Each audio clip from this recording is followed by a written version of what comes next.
Tout d'abord, qu'est-ce qu'un serveur? C'est un dispositif informatique qui va permettre aux données de circuler, c'est-à-dire qu'il permet de recevoir l'information, mais ceci de la diffuser via un réseau. Ces données qui circulent peuvent être de toute nature, telles que des images, des sons, du texte, mais aussi des résultats mathématiques et bien d'autres encore.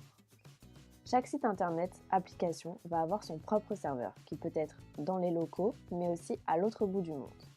En effet, on peut le retrouver dans des data centers, des services d'hébergement et des ordinateurs spécialisés. Mais plus étonnant encore, le serveur peut être notre propre ordinateur. Mais alors, comment savoir d'où nous provient l'information? En fait, c'est l'adresse IP qui nous permet de localiser le serveur.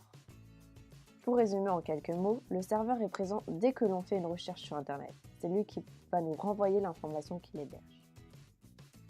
Mais alors, quels sont les différents types de serveurs existants? Tout d'abord, il y a le serveur web. On l'utilise à chaque fois que l'on consulte une page web. On passe par le réseau Internet à partir d'un serveur web. On retrouve ensuite le serveur d'application qui stocke et permet de partager des données.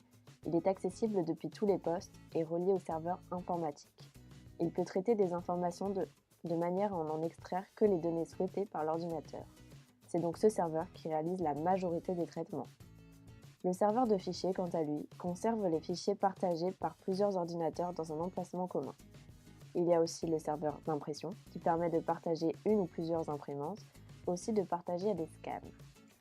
Ensuite, on retrouve le serveur de messagerie, qui gère les messages en distribuant les courriers électroniques aux ordinateurs et en les stockant de manière à permettre un accès à distance.